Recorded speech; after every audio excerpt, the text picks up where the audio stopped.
Good evening, ladies and gentlemen. Welcome back to Rowena Dark Reel. But before we start the story, please consider giving us a like, but remember to always stay hungry. I was a child of 10 when this story happened. One day, my family and I went to the zoo.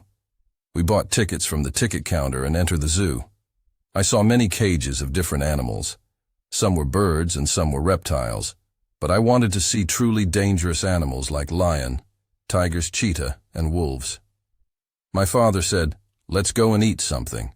We eat cold drinks and some snacks. Then my brother said, "Let's go and see the lion." As we went to the lion cage, I saw that the zoo worker came with his food, opened the door of the lion's cage to serve the food. Just then, his cell phone rang, and he got distracted. He came out of the cage talking over the phone, forgot to close the cage door. Suddenly, a lion escaped from his place. My father, Adam, found himself in front of the lion. My father's heart hammered against his ribs like a frantic bird trapped in a cage. Adrenaline flooded his system, sharpening his senses. The lion, a magnificent beast with a mane like molten gold, stood mere feet away, its amber eyes fixed on him with predatory intensity. In that frozen moment, we were afraid. My father's mind raced. He recalled a documentary he'd once seen, a snippet about maintaining eye contact and appearing non-threatening in the face of a predator. But could that possibly work with a 400-pound apex carnivore? His legs trembled, the urge to bolt screaming a siren song in his ears. But something, a flicker of defiance deep within, kept him rooted to the spot. He forced himself to breathe slowly, mimicking the deep, rhythmic inhales he'd seen the lion take moments ago. He met the lion's gaze, not with defiance, but with a quiet, unwavering determination. He wouldn't show fear, wouldn't give the magnificent creature an inch. The seconds stretched into an eternity.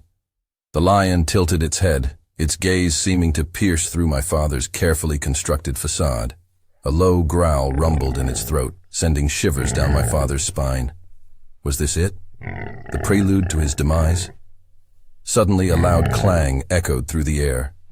From a nearby enclosure, a startled chimpanzee began banging on the metal bars, its shrill shrieks cutting through the tense silence. The lion's head snapped towards the sound, its focus momentarily broken. Seizing the opportunity, my father took a tentative step back, keeping his eyes fixed on the beast. He moved slowly, deliberately, mimicking the movements of a large herbivore, hoping to avoid triggering the lion's hunting instincts. To his immense relief, the lion, seemingly distracted by the chimp's outburst, did not follow. It let out a frustrated roar, then with a powerful leap, scaled the enclosure wall and disappeared into the undergrowth. My father collapsed onto the ground, his legs finally giving way.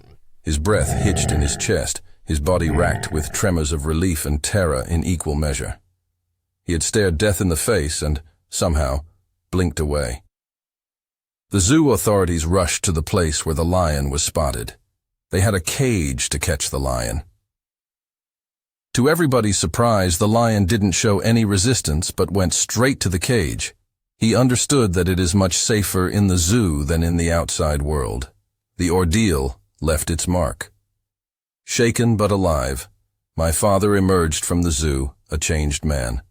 The encounter with the lion had instilled in him a newfound respect for the raw power of nature and a deep appreciation for the fragile thread of life. He carried the memory of that day like a talisman, a reminder of his own resilience and the sheer, exhilarating beauty of being alive. Thanks for watching.